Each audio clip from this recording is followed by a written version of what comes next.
2 years ago, if you saw Bottas and Hamilton out after the first lap, I think we'd all be pretty excited for a great race. What's up, guys? Welcome back to the channel. It's the Game Bro coming back to you with another F1 review after the race at Spa that happened about an hour ago, or whenever this gets posted. Wasn't quite what we thought. It wasn't what we expected.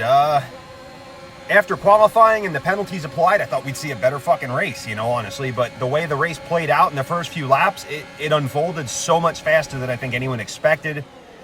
And it's all fucking Hamilton's fault, because that was shaping up to be quite the race, exactly what you would want to have happen for, a good race. You didn't want to see Perez get the draft on Sainz going down the back toward the Kemmel Straight. He gets dumped at the start. Hamilton, Alonso get ahead of him. I think even for a second, Russell was ahead of Perez.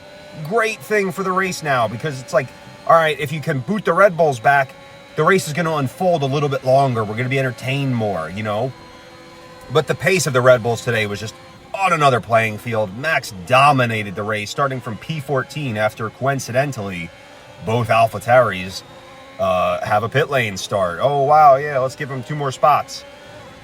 Ferrari strategy today, that's been the talking point. Wasn't the best. I think for Sainz's race, that was probably the best it could have been. He was able to hold off Russell there. The new rules and regulations about the floors, I'm not really sure if you can say, hey, that hurt Ferrari or helped Red Bull. I kind of think we went into this race expecting Red Bull to just be that much faster on the straights, because in qualifying, you did see the Ferraris pretty fast through the Sector 2, and Leclerc not really going hardcore for it, like he normally would. You knew he was just trying to see if he could get close to Verstappen, more or less help out Sainz, which is what it was, teamwork. Qualifying, that was an odd scenario with all those penalties applied. But back to the race, back to the start. Hamilton at fault there, and he admitted it in the post-race interviews.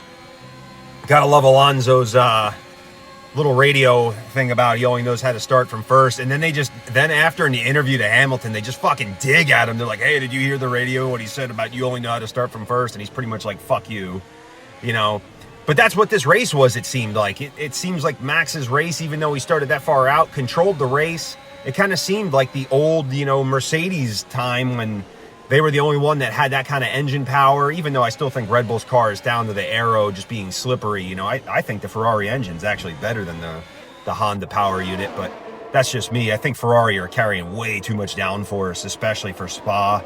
But with all the, cost cap shit, you're not really able to make track-specific stuff anymore, so they're kind of just dealing with what they have. They had a low-drag rear wing. Not quite like... Here's the one thing that I think, the broadcast picked it up. The Williams in the straightaway, man, Albon no one could really get around him. He held Stroll up at the end. Ferrari were aware they did not want to get dumped behind him after a pit stop. That thing was pretty, even Latifi's car, like you saw, was not easy to get around, so props to Williams for making a nice low drag car. Too bad it sucks everywhere else. Imagine what it would have been if the Mercedes engine wasn't total shit this year. But either way, pretty straightforward race. Hamilton's crash kind of threw off everything and let the race unfold really fast. Within the first 10 laps, you kind of saw where it was going, that it turned to a 2-stop with higher tire deg. Was it a great race? No. Was it better than last year, which was the worst shit show probably since the American Grand Prix in the 2000s? Yeah, it was a lot better than that. So, cool. Got to see a lot of overtaking in the midfield. Going into Zandvoort next week, I think we'll get a better idea of what the rules and regs changes did. Before, I would say, hey, Ferrari might stand a chance there. Do they now? I'm not real sure. That's Max's home race again.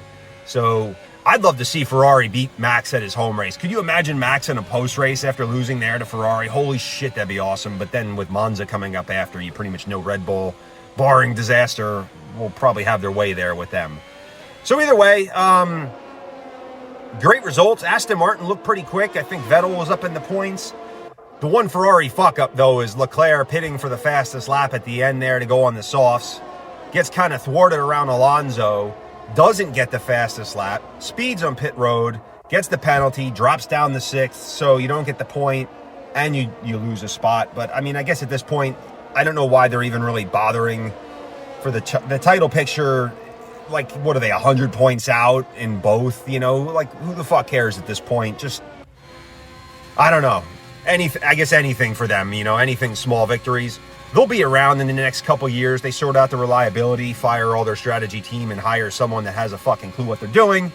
But either way, I think this is more of a Lewis Hamilton what the fuck deal going into the first corner, man. Cue the Nico Rosberg memes and all that shit. But either way, we got this is the first race of a triple header going forward. Next week, Zandvoort, so we'll see that. I fucking hate that track, man. Racing that track blows ass. But that's what I thought of today. You know, got the Cup race going on too from Daytona. We'll see how that turns out. Until next week, guys, I've been the Game Bro, and I am out.